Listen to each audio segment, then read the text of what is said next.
तैयारी हो चुकी है इस बहुत मुश्किल सफ़र के आखिरी पड़ाव को पूरा करने के लिए। कोशिश की जा रही है कि कैमरे को वहाँ तक लेके जाया जाए, एक ऐसी जगह जो शायद हिंदुस्तान की सबसे रहस्यमयी जगहों में से एक है।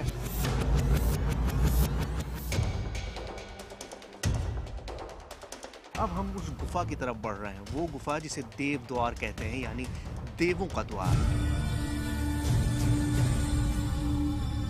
नदी अब यहाँ से आगे बंद है क्योंकि पेड़ गिर चुके हैं और पूरा रास्ता हमने साफ किया। जो बांस, जो सारा जमीन ढह के नीचे आ गई थी और उसने रास्ता बंद कर दिया था इस तरफ आने का। कोई भी इंसान यहाँ तक नहीं पहुँचा है और पहली बार हम इसमें अंदर जाने की कोशिश कर रहे हैं, अंदर घुसने की कोशिश कर रहे हैं। इस गुफा तक पहुंचना इतना मुश्किल है, शायद इसीलिए इसे देव द्वार कहते हैं, क्योंकि देवता के यहाँ आप आसानी से नहीं जा सकते।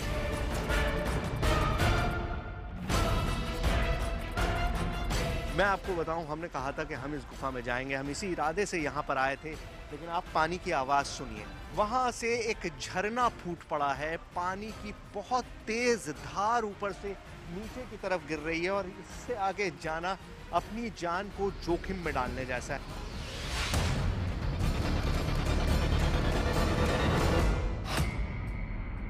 आज देखिए पुराणों का अद्भुत शिव संसार। अब तक शिव का कैलाश देखा, अमरनाथ का दरबार देखा, ज्योतिर्लिंग का रूप देखा, आज शिव का संसार भी देखिए। हिमालय की उन अनजान वादियों के बीच जहां हर पर्वत एक चेहरा है और हर चेहरा एक देवता की निशानी। इतने ऊंचे पहाड़ की इंसान भी तिनके सा नजर आए। चट्टानों पर कुदरत की ऐसी रचनाएं कि पुराणों की एक बड़ी कथा आंखों के सामने आ जाए। कहीं पर्वतों की चोटियों पर, कहीं जंगलों के झुरमुट में, जहां देखो बस देवता ही देवता। क्या ये सब कुछ सिर्फ इंसान की कल्पना है या महादेव की कोई अद्भुत शक्ति? आज चलिए शंकर की अनदेखी नगरी में।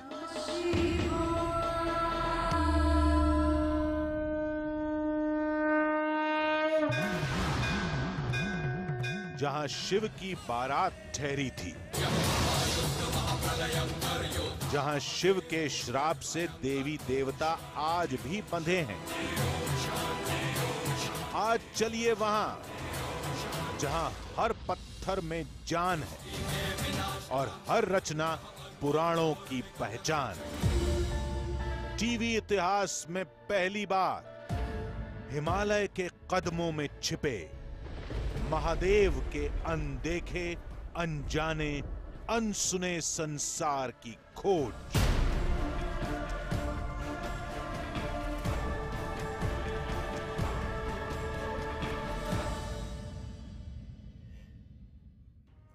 आधी हकीकत आधा फसाना।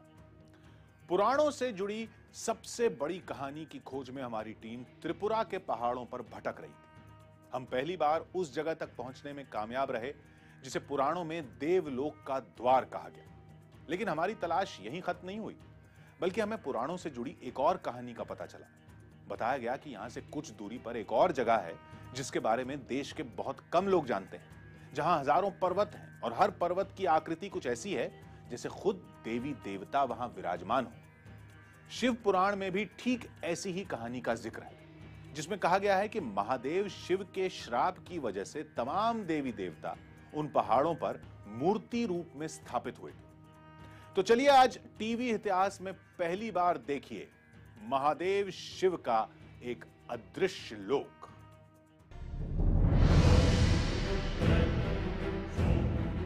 देवलोक के द्वार की कहानी जिस मुकाम पर आकर खत्म हुई, शिव के अनदेखे संसार का सफर वहीं से शुरू हुआ। कभी कभी इंसान किसी ऐसी जगह पर पहुंच जाता है जहां वो खुद को बहुत बौना, बहुत छोटा महसूस करता है। नमस्कार, मेरा नाम सुहेल है और जितने सवाल आपके जहन में हैं उतने ही सवाल हमारे दिमाग में भी हैं। आखिर ये मूर्तियां इस जंगल के बीचों बीच कहां से आई? ये किसी इंसान ने बनाई है या फिर इसके पीछे खुद भगवान है? आखिर कौन था जिसने यहाँ पर इतनी आराधना की? आखिर किसकी पूजा होती थी? आखिर क्यों ये मूर्तियां इस जंगल के बीचों बीच मौजूद हैं? यहाँ पर कौन आता था, कौन रहता था, कौन यहाँ पर इन मूर्तियों की पूजा करता था? इन्हीं सवालों को तलाशने के लिए हम आए हैं ऊनाकोटी। लेकिन ऊनाकोटी के सवालों के जवाब हमको यहाँ नहीं मिलेंगे। हमको अगरतला से यहाँ तक का सफर करना है। वो सफर भी देखिए। मंजिल थी ऊनाकोटी, जो त्रिपुरा की राजधानी अगरतला से 150 किलोमीटर दूर है। हम जिस कहानी की तलाश में निकले थे उसके बारे में शायद न आप कुछ जानते होंगे न हमने कुछ सुना था। इसलिए वहां जाने से पहले ऊनाकोटी की पौराणिक और ऐतिहासिक कथा को समझना जरूरी था। हमने अगरतला में कुछ ऐसे लोगों से मुलाकात की जो ऊनाकोटी के बारे में बहुत कुछ जानते थे, जिन्होंने बताया कि ऊनाकोटी की कहानी को समझना है तो स्थानीय भाषा में ऊनाकोटी का मतलब भी समझना होगा। ऊनाकोटी का मतलब ये है 1 लेस देन 1 करोड़। ऊनाकोटी मतलब ये है 1 कम 1 करोड़। कोटि यानी करोड़ और ऊना यानी 1 कम, मतलब 1 करोड़ में 1 कम।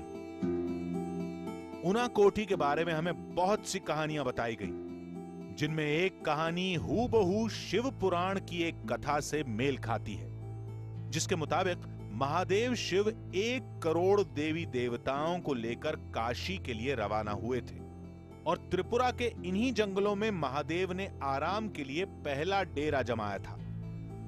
कथा के मुताबिक महादेव ने देवताओं को निर्देश दिया कि अगले सूर्योदय से पहले सफर दोबारा शुरू करेंगे।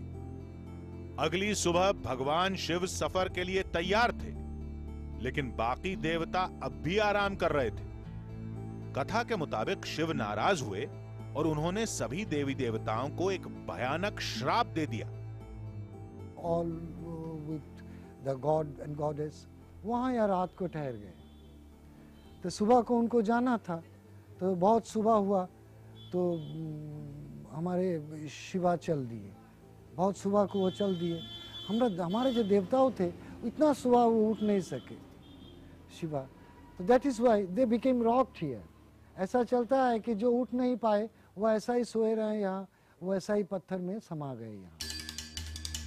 हैरानी कथा पर नहीं, हैरानी थी कथा से जुड़ी जगह के आज भी मौजूद होने पर, और यही हैरानी इस सफर की दिलचस्पी को बढ़ा रही थी।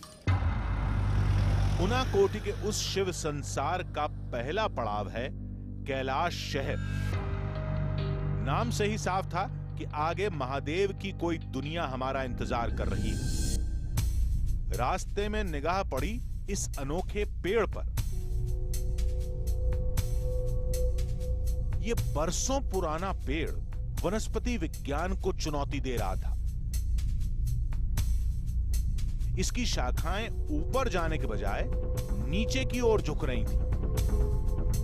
पूछा तो पता चला कि यहां इस पेड़ की बड़ी मान्यता है। यहां के लोग इस पेड़ को शिव के उस दरबार का पहला दरबारी मानते हैं। हमने दुनिया में कई तरह के पेड़ देखे होंगे, लेकिन मेरा दावा है कि ऊनाकोटी के इस पेड़ जैसा पेड़ शायद ही दुनिया में कोई दूसरा हो। वजह क्या है? वजह है साइंस। साइंस ये कहती है कि हर पेड़ को सूरज की रोशनी चाहिए फोटोसिंथेसिस करने के लिए, अपना खाना बनाने के लिए। इसीलिए पेड़ ऊपर की तरफ जाते हैं, सूरज की रोशनी की तरफ जाते हैं। लेकिन दुनिया में शायद ही कोई दूसरा पेड़ हो जो जमीन की तरफ जाता हो। इस पेड़ को देखिए, इसकी करीबन हर शाखा जमीन को छू रही है। अब पेड़ ऐसा क्यों कर रहा है? इसके पीछे एक कहानी है। मान्यता यह है कि भगवान शिव जब ऊनाकोटी आए थे तब उनकी वंदना करने के लिए ये पेड़ जमीन में झुक गया और तब से आज तक इसकी हर शाखा जमीन पे जा रही है। और इसीलिए इस इलाके के लोग मानते हैं कि ये पेड़ भगवान शिव का बहुत बड़ा भक्त है और वो खुद अपनी मुरादें इस पेड़ से मांगते हैं और इस तरह के कपड़े इस पेड़ पर बांधते हैं ताकि उनकी मुरादें, उनकी जो अंदर की चाहतें हैं, उनकी जो उम्मीदें हैं वो पूरी हो सकें। इस पेड़ पे जगह जगह आपको इस तरह के कपड़े बंधे हुए दिखाई देंगे। लेकिन साइंस को डिफाई करना शायद एक नामुमकिन काम है और आपके सामने ये पेड़ साइंस को पूरी तरह डिफाई कर रहा है। ये पेड़ हमारे लिए अजूबा नहीं था, असली अजूबे की तलाश तो अब शुरू होने वाली थी। लोगों ने बताया कि हम जिस रास्ते पर चल रहे हैं, पौराणिक काल में यही रास्ता पर्वतों से होता हुआ कैलाश मानसरोवर तक जाता था। ऐसा मुमकिन भी है क्योंकि हिमालय की चोटियां यहां से बेहद करीब है। करीब 3 घंटे के सफर के बाद हम उनाकोटी के शिव संसार तक पहुंच गए। अंदर आए तो जैसे आंखों पर यकीन नहीं हुआ। जितनी सोची थी उससे कहीं ज्यादा हैरानी हुई। एक विशाल काय पर्वत हमारे सामने खड़ा था जिसकी चट्टान पर किसी देवता की मूरत बनी थी। बड़ी बड़ी आंखें, कानों में कुंडल और लंबी चौड़ी जटाएं। उनाकोटी की इस घाटी में कदम रखते ही जो चीज सबसे पहले आपको दिखाई देती है वो है ये विशाल चेहरा। इस चेहरे को गौर से देखिए, आपको अंदाजा हो जाएगा कि ये चेहरा किसका है। माथे की तरफ ध्यान दीजिए, आपको त्रिनेत्र दिखाई देंगे, 3 आंखें, और उन 3 आंखों के ऊपर पहाड़ों में बनी हुई जटाएं, बाल, और उन जटाओं के बीच में एक आधा चंद्रमा भी मौजूद है। और ये इस बात को साबित करता है कि ये चेहरा किसी और का नहीं है, ये चेहरा है भगवान शिव का। अब आप इसका कद देखिए, इसकी हाइट देखिए। मैं यहाँ पर खड़ा हूँ और आपको अंदाज़ा हो जाएगा कि इसकी हाइट में और मेरी हाइट में कितना फ़र्क है। और शायद ही आपने इस तरह का कुछ भी कभी भी देखा हो। इसकी जटाओं को देखिए, पहाड़ में किस तरह से जटाएं तैयार की गई हैं। और इन जटाओं के अंदर ख़ास बात यह है कि मैटेड हेयर है। जिस तरह से योगियों के बाल होते हैं उस तरह के बाल बने हुए हैं। माथे पर तीसरा नेत्र शिव का साफ दिखाई दे रहा है। ये कुंडल का साइज देखिए, किसी बड़े व्हील जैसा, किसी बड़े पहिए जैसा है। मैं अगर अपने दोनों हाथ भी इसको चौड़ा के दिखाऊं तब भी उससे कहीं ज्यादा शायद इसकी चौड़ाई है। दिल ये मानने को तैयार नहीं था कि ये सब कुछ कुदरत का करिश्मा है और दिमाग ये कबूल करने पर राजी नहीं था कि कोई इंसान करीब 1 करोड़ पर्वतों पर ऐसी ही कारीगरी कर सकता है, वो भी आज से हजारों साल पहले। तो जो कुछ अभी तक आपने देखा है वो देखकर अगर आप सोच रहे हो कि उनाकोटी में सिर्फ यही सबूत मौजूद हैं, तो ऐसा नहीं है। इस पूरे इलाके में शिव के, दूसरे देवताओं के और बहुत सारी ऐसी चीज़ों के सबूत, ऐसे जीते जागते प्रमाण मौजूद हैं जो आपको हैरत में डाल देंगे। ऐसी ही कुछ जगहों को, ऐसी ही कुछ चीज़ों को हमने भी जाकर समझने की कोशिश की। आगे बहुत कुछ बाकी था, बहुत दूर जाना था, कुछ ऐसे इलाकों में भी जहां आज तक कोई टीवी कैमरा नहीं पहुंचा। आधी हकीकत आधा फसाना। आज हम आपके सामने लाए हैं पुराणों से जुड़ी अब तक की सबसे बड़ी कहानी। महादेव शिव का एक ऐसा संसार जिसे देखकर आप भी अचंभे में पड़ जाएंगे। उनाकोटी में अब तक आपने जो देखा वो सिर्फ एक शुरुआत थी। जैसे जैसे हमारी टीम इन जंगलों में दाखिल होती रही, पुराणों से जुड़ी तमाम कहानियों से हमारा सामना भी होता रहा। हमें बताया गया कि इन्हीं जंगलों में महादेव का एक स्वयंभू रूप भी मौजूद है, ऐसा रूप जो दुनिया में कहीं नहीं मिलता। तो चलिए शुरू करते हैं शिव के इस अदृश्य लोक में आगे का अनदेखा अनजाना सफर।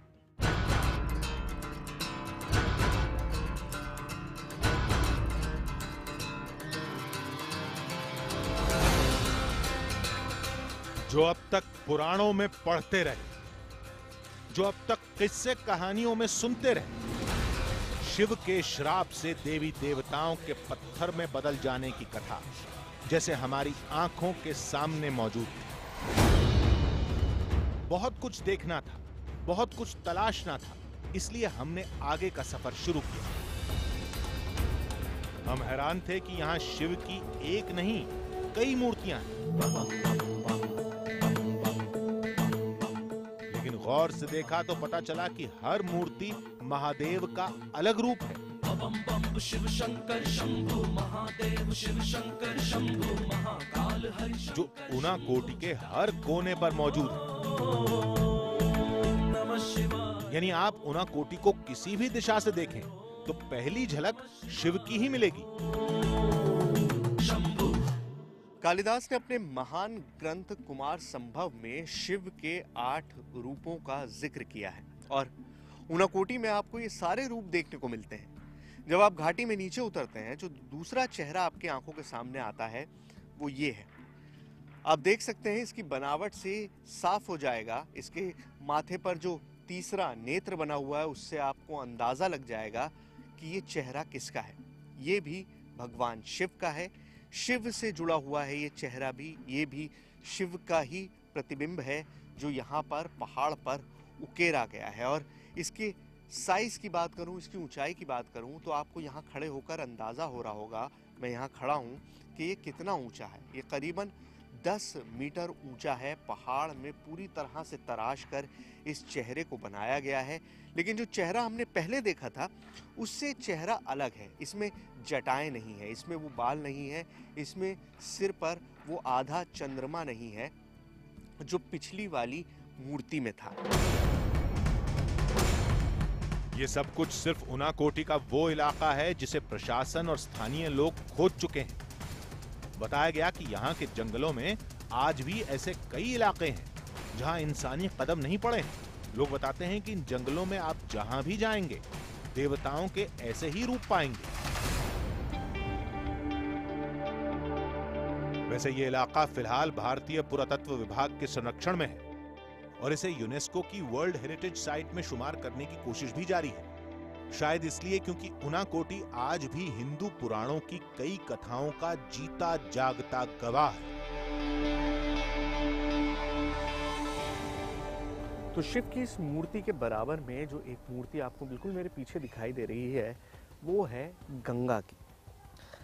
अब गंगा की इस मूर्ति को आप बहुत आसानी से पहचान सकते हैं क्योंकि एक बहुत बड़ा डिफरेंशिएटिंग फैक्टर इसमें मौजूद है और वो है गंगा की सवारी। अगर आप मूर्ति के कदमों में देखेंगे तो आपको एक मगरमच्छ दिखाई देगा, एक एलिगेटर दिखाई देगा जो गंगा की सवारी होता है। ये सब कुछ हमारे लिए किसी अजूबे से कम नहीं था। वेदों और पुराणों में जितने भी किरदारों का जिक्र हुआ है वो सब हमारी आंखों के सामने थे।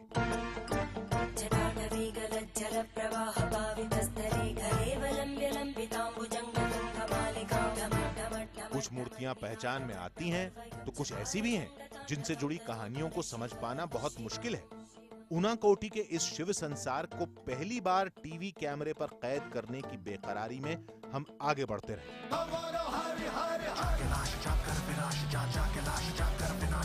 पास में ही एक और पहाड़ दिखा जिस पर करीब 15 मीटर ऊंची एक विशालकाय मूर्ति थी।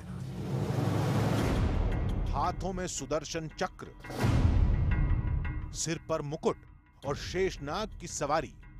भगवान विष्णु की ये मूर्ति दूर से ही अपनी पहचान बता रही थी।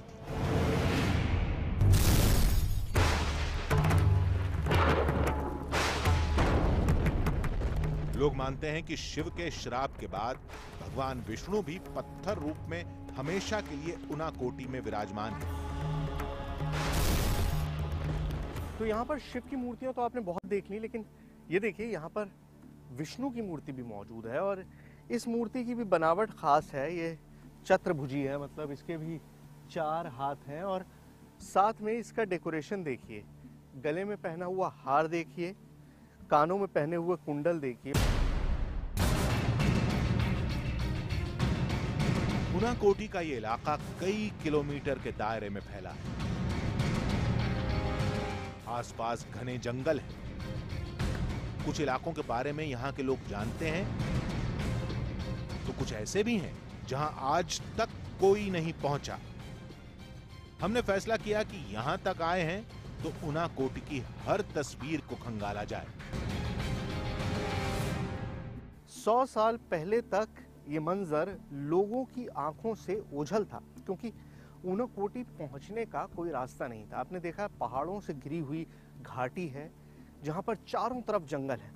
अब यहाँ पर रास्ते बना दिए गए हैं। इन पहाड़ों को काट के जगह जगह सीढ़ियाँ तैयार कर दी गई हैं, जिनसे चलकर आप पहाड़ में एक जगह से दूसरी जगह जा सकते हैं। एक मूर्ति जहाँ बनी हुई है वहाँ से दूसरी जगह पर आप आ सकते हैं। लेकिन ज़रा वो ज़माना सोचिए जब यहाँ पर ना कोई रास्ता था, ना ये सब सीढ़ियाँ थीं, ना इस तरह का कोई भी और तरीका था जहाँ पर लोग चल फिर सकते। तो लोग किस तरह से यहाँ पर आए होंगे। लेकिन उससे भी बड़ा सवाल ये है कि जिन लोगों ने, अगर हम ये मान लें कि इंसानों ने बनाई है, तो जिन लोगों ने ये मूर्तियाँ बनाई होंगी वो यहाँ तक कैसे पहुँचे होंगे और यहाँ पहुँचकर किस तरह से उन्होंने पहाड़ को चीरकर इन मूर्तियों को बनाया होगा।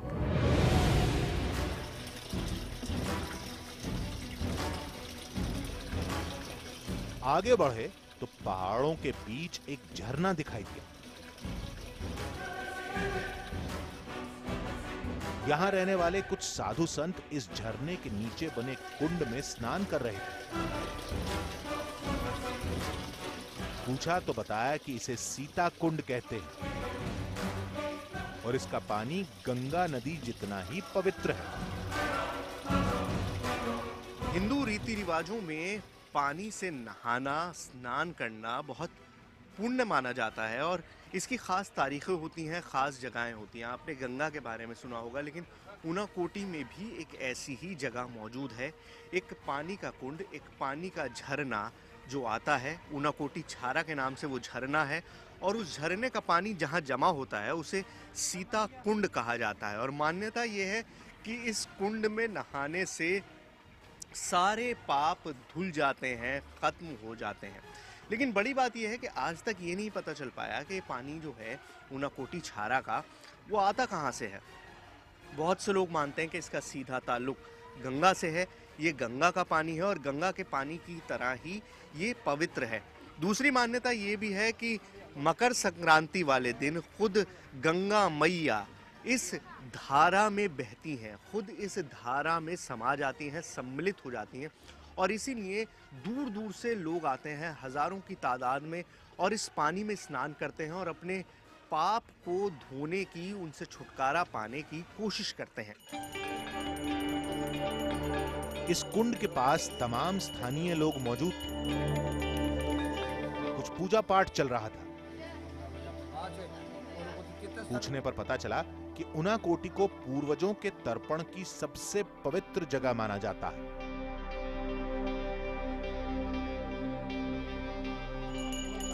तो उनाकोटी में पूजा का वक्त हो गया है और आप देख सकते हैं कि लोग यहाँ पर दूर दूर से आए हुए हैं पूजा कराने के लिए, अपने पापों से मुक्ति पाने के लिए, अपने जो एंसेस्टर्स हैं, जो अपने लोग हैं, उनकी आत्माओं को शांति देने के लिए। और पूजा का विधि विधान करीबन वही है जैसा आपने हर जगह देखा होगा। तर्पण के लिए बहुत सारी चीज़ें एक साथ इकट्ठी की गई हैं। चावल है, चूड़ा है, केला है, पान के पत्ते हैं, फूल हैं, सुपारी है, वो सारी चीज़ें जो इस इलाके में पाई जाती हैं। उनाकोटी में मौजूद मूर्तियां किसने बनाई, क्यों बनाई, कब बनाई, इन सवालों पर यहां कई कहानियां और भी सुनाई जाती हैं। लोग मानते हैं कि युगों पहले यहां एक कारीगर रहा करता था, कालू कुमार। माना जाता है कि उस कारीगर की कला से देवी पार्वती बहुत खुश हुई। उन्होंने उस कारीगर से वरदान मांगने को कहा। कारीगर बोला कि वो शिव और पार्वती के साथ कैलाश जाना चाहता है। ऐसा वरदान मुमकिन नहीं था, इसलिए शिव पार्वती ने उस कारीगर के सामने एक शर्त रखी कि अगर वो एक रात में 1 करोड़ देवी देवताओं की मूर्ति बना दे तो कैलाश चल सकता है। कारीगर ने पूरी रात मेहनत की और पहाड़ों को तराशना शुरू कर दिया। लेकिन सुबह गिनती हुई तो 1 करोड़ से 1 मूर्ति कम निकली। यानी एक मत यह भी है कि उनाकोटी में मौजूद ये मूर्तियां उसी कारीगर की रचनाएं हैं।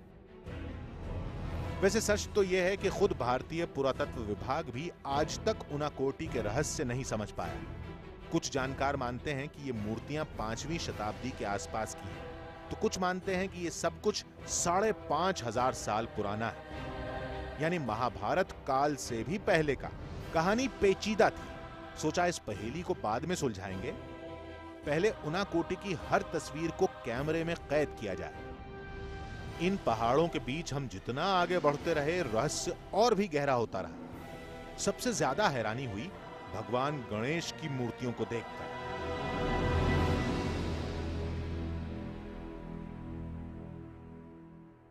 गणेश की जितनी भी मूर्तियां आपने देखी होंगी वो एक दंत होती हैं, एक दांत वाली होती हैं, क्योंकि दूसरा दांत उनका असुरों से लड़ाई में टूट गया था। लेकिन यहाँ पर आप इन 2 मूर्तियों को देखिए। ये दोनों मूर्तियां एक साथ बनी हुई हैं, गणेश की मूर्तियां हैं दोनों, और सबसे खास बात यह है कि इन दोनों में उनके दांत 2 हैं। आप देखिए दोनों तरफ हॉरिजॉन्टल एक लाइन में 2-2 दांत इन दोनों चेहरों पर आपको दिखाई देंगे। मतलब ये गणेश दूसरे गणेश की जो मूर्तियां आप देखते हैं उससे बिल्कुल अलग है। अब मैं आपको एक दूसरी खास चीज दिखाता हूं। आप इनकी भुजा देखिए, इस वाले की भुजा देखिए, इधर 1, 2 और 3, मतलब 3 भुजा एक तरफ, 3 भुजा एक तरफ, 6 भुजाएं टोटल। और अगर हम इसके बराबर में जो दूसरा गणेश है उसकी बात करें तो उसमें एक तरफ 4 भुजाएं हैं, मतलब 8 भुजाओं वाला गणेश। तो ये दोनों मूर्तियां एक जैसी भी हैं और इन दोनों मूर्तियों में फर्क भी है। खास बात यह है कि दोनों के दांत आपको दिखाई देंगे, हॉरिजॉन्टल दांत दोनों तरफ हैं, लेकिन फर्क यह है कि दोनों में भुजाएं अलग अलग हैं। एक में 6 भुजाएं हैं, एक में 8 भुजाएं हैं।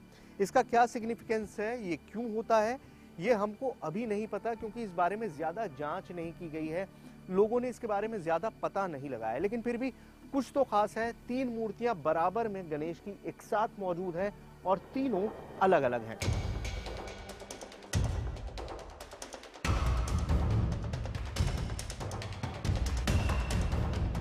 गणेश की 2 दांत वाली मूर्तियों से कुछ जानकार ये अंदाजा भी लगाते हैं कि शायद ये रचनाएं पुराणों के उस दौर से भी पुरानी हैं जिनमें दैत्यों से युद्ध के दौरान गणेश का एक दांत टूट गया था।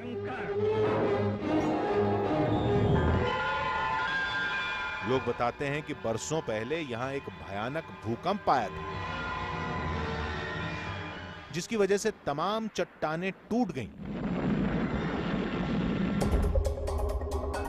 और उनाकोटी का बड़ा हिस्सा जमीन में दफन हो गया। पुराणों की कुछ सच्ची निशानियों की तलाश में हम यहां के सबसे ऊंचे पहाड़ तक पहुंचे तो कहानी एकदम अलग नजर आई। यहां देवी देवताओं के बजाय कुछ अप्सराओं की मूर्तियां दिखी।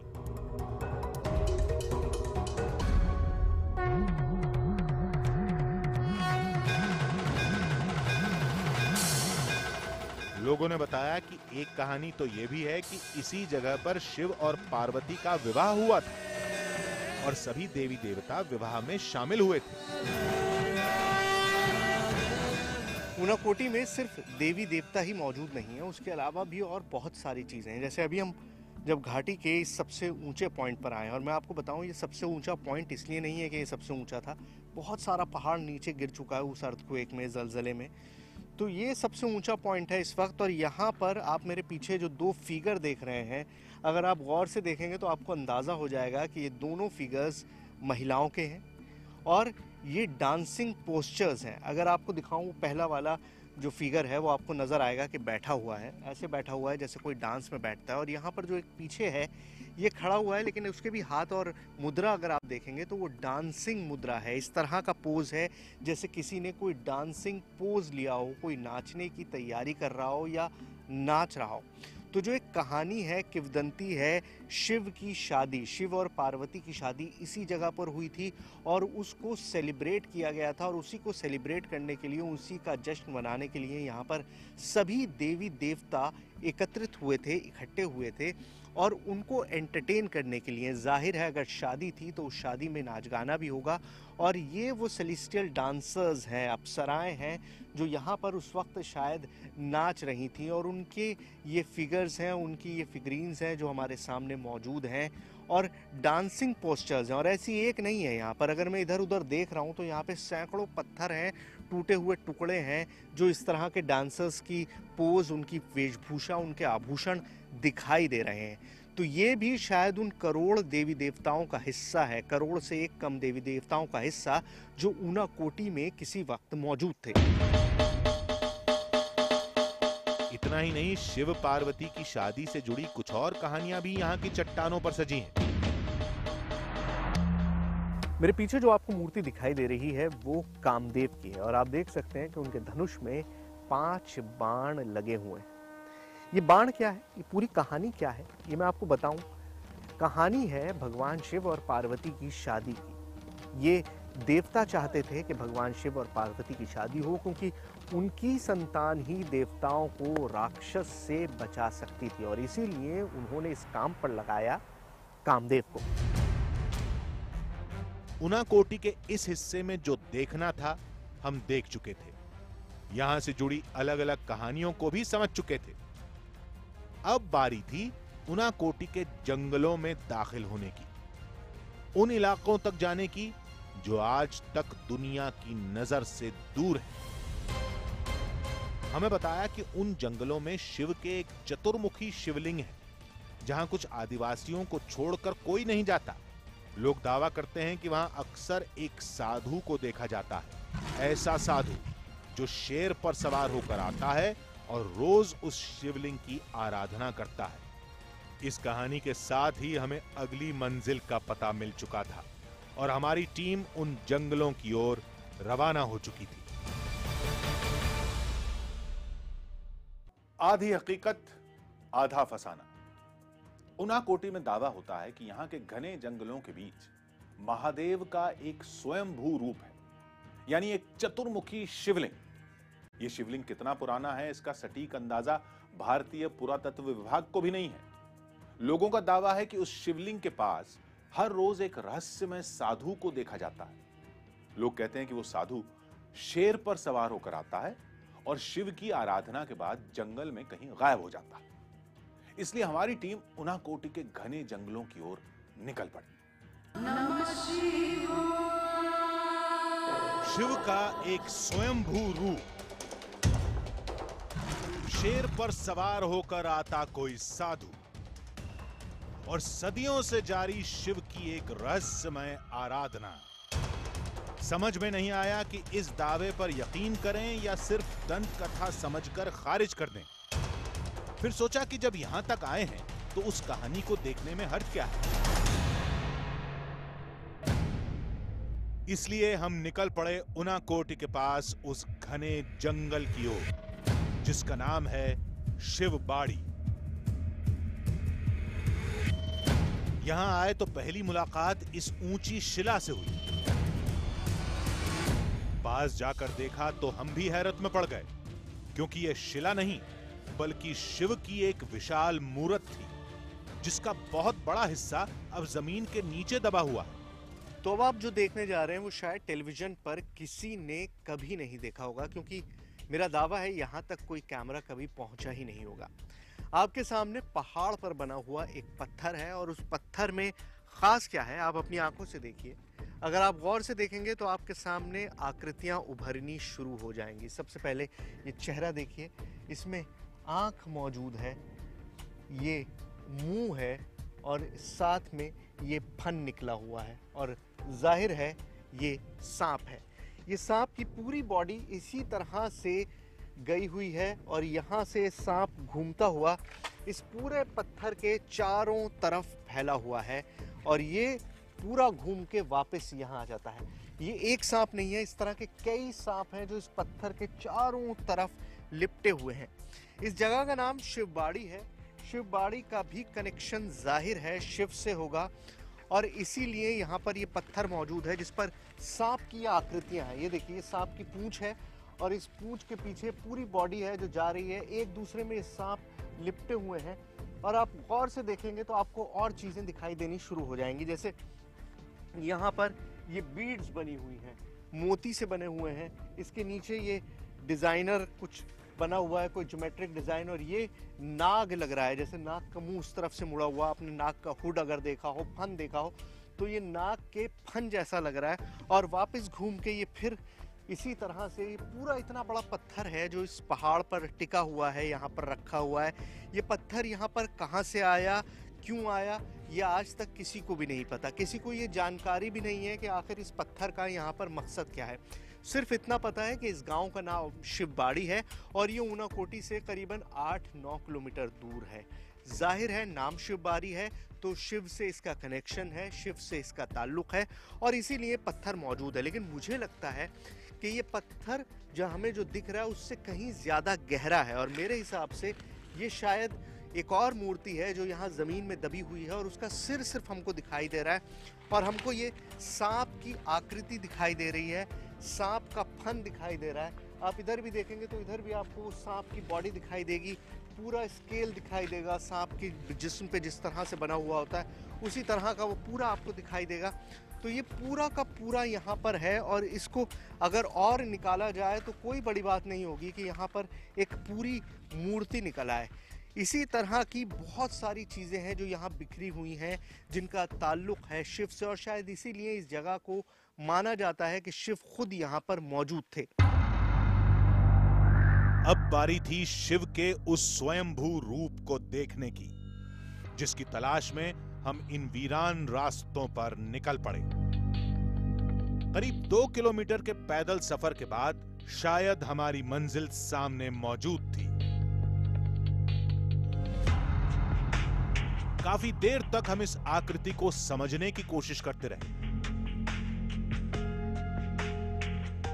फिर समझ में आया कि इस शिला पर 4 चेहरे बने हुए हैं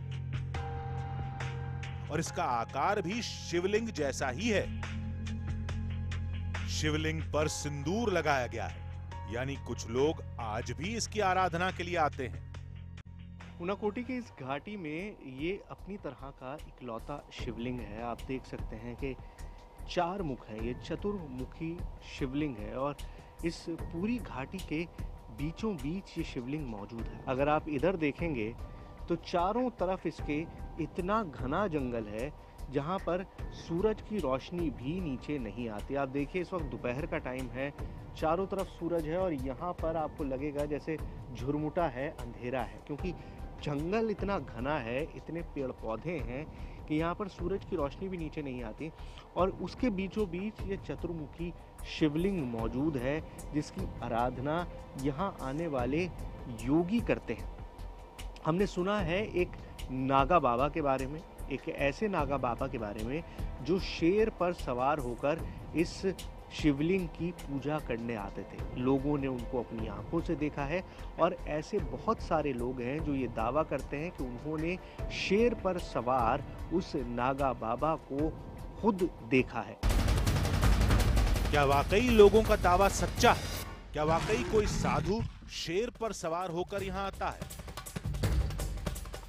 इस दावे को परखने के लिए हमने काफी देर तक यहाँ इंतजार किया, लेकिन घंटों बाद भी ये इंतजार ही रह गया। जंगल में थोड़ा और भटके तो यहां भी मूर्तियों का अनोखा मेला दिखाई दिया।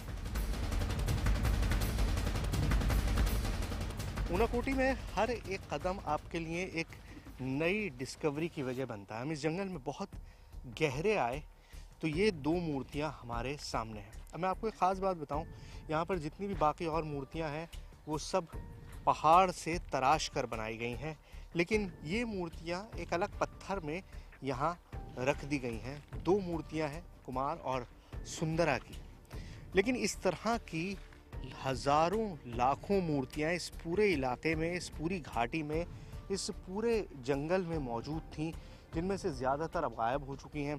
कुछ को एसआई ने उठाकर अपने म्यूजियम्स में सजा लिया है। अब तक जो कुछ भी देखा था वो वाकई हैरत अंगेज था, लेकिन कुछ सवाल थे जो अब भी हमें परेशान कर रहे थे, जिनका जवाब तलाशना बहुत जरूरी था।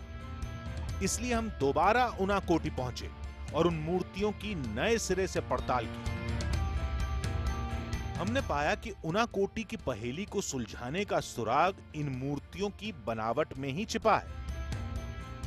अगर आप इस नाक को ध्यान से देखेंगे, क्योंकि बहुत बड़ा चेहरा है तो शायद अंदाज़ा लगाना थोड़ा मुश्किल हो जाता है, लेकिन अगर आप इस नाक को देखेंगे तो ये नाक मोंगोलाइड फीचर्स की है। मतलब जो इस इलाके में लोग रहते हैं वो मोंगोलाइड हैं, थोड़ी सी चपटी नाक वाले हैं, और यही इन फीचर्स में भी दिखाई देता है। जैसा आपने साउथ इंडिया के मंदिरों में अगर देखी होंगी शिव की मूर्तियां, अगर आप अजंता एलोरा गए होंगे तो आपने देखा होगा कि वहाँ पे जो मूर्तियां हैं वो बहुत पॉइंटेड नोज वाली हैं, लेकिन यहाँ पर वो नाक की बनावट में काफ़ी फ़र्क है।